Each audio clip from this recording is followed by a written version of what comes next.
नमस्कार। आमर cooking channel आमर घर के मैं आपण मान के बहुत बहुत स्वागत करुचे। आज मैं आपण मान लगे नहीं के आसी बहुत ही चटपटा स्वादिया भेंडी आलू भजा रे रेसिपी। आपण माने भेंडी तरकारी भेंडी आलू भजा तो बहुत प्रकार आपण माने बने के खाई थिबे। एही सहज उपाय आपण माने भेंडी आलू भजा को एही प्रोसेस रे बने की थरे गरमा गरम भात संगे आपण माने एंजॉय करू।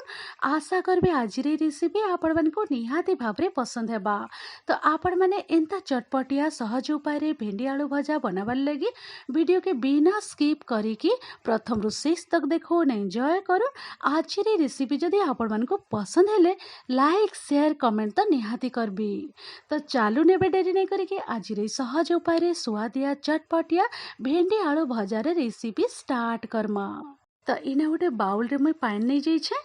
फर्स्ट आमे भेंडी के दे दमा। भेंडी सब दे सारा परे आलू भी मुई दे दउछे। तो एबे आमे भेंडी आ आलू के पानी रे भल से आमे धोई के नहीं के आसमा। तो इने मुई प्लेट रे आपण मन के देखै दउछे। भेंडी आलू के भल से मुई धोई देइथिली। धोई सारा परे मैं काटी के नहीं के आसीछे आ इने आपण मन के मुई देखै दउछे। तो आलू के आपण माने चुपा बाहर करी के ई साइज रे काटी देबे। देखि पारुथिबे आपण माने ता संगे ई साइड रे मुने जेछि भेंडी कटा। भेंडी के भी आपण माने भल से धुई देबे आ ई शेप रे आपण माने काटी के यूज करबे। तो एबे भेंडी आ आलू कटा कटी ता रेडी हो जेछि। एबे हमें ई प्लेट के साइड करी के रखि दमा। एबे हमें रांधबार प्रोसेस के आरंभ करमा। तो एबे मुई गैस सीट के पळे आसीछे। कढ़ाई गरम हेबा लगी रखी देइथिली। कढ़ाई भी हल्का रे गरम हे जाइछे। तो एबे मुई इने दे दउछे तेल। गोटे चामच रो तेल मुई ऐड करी दउछे। तेल दे साला परे तेल के आमे टिके गरम हेबा लगी छाड़ी दमा। तेल जेते बेले हल्का रे गरम हे जिबा तो एबे आमे ई पॉइंट रे दे दमा अधा चामच रो पंचफुटण। पंचफुटण आपण माने जदि यूज करूछन ताहले टिके किछि सेकंड आपण माने टिके भल से फुटबार लगी छाड़ी देबे। पंचफुटन किछि सेकेंड फुटी आसला परे आमे काटिकी रखिथिलु से भेंडी आ आलू कटा के ई पॉइंट रे ऐड करी दमा। भेंडी आलू दे साला परे आमे भल से मिसई दमा। मिसई दे साला परे लो टू मीडियम मझी रे रखी के कवर करी के आमे टिके भाजी हेबार लगी छाड़ी दमा 2 मिनिट पाखा पाखी। भेंडी आलू भजा टिके भाजी हेबार भितरे आमे मसला रेडी करी दमा। तो ई साइड रे देखि पारुथिबे मसला लगी गोटे छोट बाउल में नहीं जाइछे। तो ये भेंडी आलू भजा चटपटा बनाबार लगी जहाँ भी मुई गुंड मसला यूज करबी ई छोट बाउल रे मुई सब ऐड करी दउछे। तो फास्ट मुई ने दे दउछे हल्दी पाउडर टिके दे दउछे। तार संगे आधा चामच रे दे दउछे लंका गुंड। आधा चामच रो जीरा गुंड दे दउछे आ आधा चामच रो धनिया गुंड। तार संगे स्वाद अनुसार आमे टिके नून दे दमा। छोट चामच रे आधा चामच दे दउछे इने आमचूर पाउडर दे दउछे आ बहुत ही चटपटिया लगबा। तो एबे हमें गुंड मसला सबू के भल से मिक्स करबार लगी पानी टिके ऐड करी दमा। पानी दे साला परे ई सबू भल से हमें मिसई दमा। तो चामच साहाଯ୍य रे भल से मैं मिसई देइछे देखि पारुथिबे आपण माने। तो ए गुंड मसला रा मिक्सचरटा रेडी हो जाइछि। तो एबे हमें ई मसला के साइड करी के रखी दमा। तो एबे मुई गैस सीट के पले आसीछे। कवर खोली के इने मुई आपण मन के देखि दउछे आ 2 मिनिट पाखा पाखी हे जाइछे।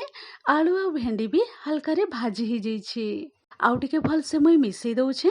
मिसई दे साला परे एबे आमे ई पॉइंट रे दे दमा कटा पियाज आ कंचा लंका। जदि आपण माने पियाज नै खाबार ताहेले आपण माने पियाजटा स्किप करि पारबे। दुईटा मीडियम साइज रो पियाज के मुई ई साइज रे काटी देइथिली। तो पियाज और कंचा लंका ऐड करी दे साला परे आउ थरे आमे भल से मिसई दमा। मिसई दे साला परे लो टू मीडियम मझी रे रखी दमा फ्लेम के आ कवर करी के आमे आउ 2 मिनिट पाखा पाखी आमे पियाजटा सॉफ्ट हेबार तक भाजी दमा। 2-3 मिनिट परे मुई कवर खोली कि ना आपण मन के देखै दउछे आ बहुत भल से सॉफ्ट हे जाइछे आलू पियाज आ भेंडी। आपण माने भी लो टू मीडियम मझी रे रखी देबे फ्लेम के आ कवर करी के आपण माने एंता भाजी देबे। तो खाइबार लगी भी बहुत ही स्वादिया लगबा। तो एबे आमे दे दमा इने कटा टमाटो। मीडियम साइज रो टमाटो के भल से मुई धुई देइथिली आ ई साइज रे मुई काटी के दे दउछे। कटा टमाटो दे साला परे आमे जेन गुंड मसला रेडी करिथिलु से मिक्सचरटा आमे ई पॉइंट रे दे दमा सब। मसला दे साला परे आउ थरे आमे भल से मिसई दमा। मिसई दे साला परे एबे आमे आउ थरे कवर करी की 4 ରୁ 5 मिनिट पाखा पाखी आमे टिके भाजी हेबार लगी छाड़ी दमा। तो मझी मझी रे आपण माने भी टिके टिके मिक्स करी दउथिबे। तो 4-5 मिनिट पर ही कभर खोलिकी आपण मानके मुई देखै दउछे। आ मने रखबे मुई आउ थरे कहि दउछे भेंडी आलू भजा के आपण माने सब बेले लो टू मीडियम मझिरे रखिकी कभर करिके आपण माने एंता भाजी देबे तो खाइबार लगी बहुत ही स्वादिया लगबा आ बहुत ही भल से कुक भी हेई जिबा। तो इने देखि पारुथिबा आपण माने भेंडी आलू पियाज भी पूरा पूरी सॉफ्ट हेई जाइछे, टमाटो भी सॉफ्ट हेई जाइछे। आउ थरे मुई भल से मिसेई दउछे। मिसेई दे सारला परे लो टू मीडियम मझिरे ही रखि दैछे फ्लेम के। एबे आमे इने कटा धनिया पत्र देदेमा। कटा धनिया पत्र देई सारला परे आ गोटे मिनिट पाखापाखि एंता आमे खुलारे टिके भाजीदेमा। कटा धनिया पत्र देई सारला परे मुई बिना कभर रे आ गोटे रो 2 मिनिट पाखापाखि लो टू मीडियम मझिरे रखि देइथिली फ्लेम के आ भाजी देइछे। तो पूरा पूरी भजाटा रेडी हेई जाइछे देखि पारुथिबे आपण माने। आ बहुत ही स्वादिया चटपटिया भेंडी आलू भजा रेडी हेई जाइछे। तो एबे आमे फ्लेम ऑफ करि देमा। आ पूरा पूरी रेडी हेई जाइछे गरमा गरम भेंडी आलू भजा। तो आपण माने गरमा गरम भात संगे एंजॉय करि पारबे। बहुत ही चटपटा रेडी हेसी। एई प्रोसेस रे आपण माने थरे भेंडी आलू भजा बनैकी गरमा गरम भात रे एंजॉय करून। आशा करबी एई भेंडी आ आलू भजार रेसिपी आपण मानके निहाती भाबरे पसंद हेइथिबा। तो देखि पारले ना बहुत ही स्वादिया चटपटा भेंडी आलू भजा रेडी हेई जाइछे। तो आपण मानके निहाती भाबरे रेसिपी पसंद हेइथिबा। आजिर रेसिपी टिके भी जदि पसंद हेइथिले लाइक शेयर कमेंट तो निहाती करबे। तो चालून आपण माने भी गरमा गरम चटपटा स्वादिया भेंडी आलू भजा बनैकी आपण माने एंजॉय करूँ। मुई रहूची फिर एंता इजी टेस्टी स्वादिया रेसिपी नेकी आपण मानकर संगे फिर थरे मुई भेट पड़मी। Thanks for watching. Bye bye, take care.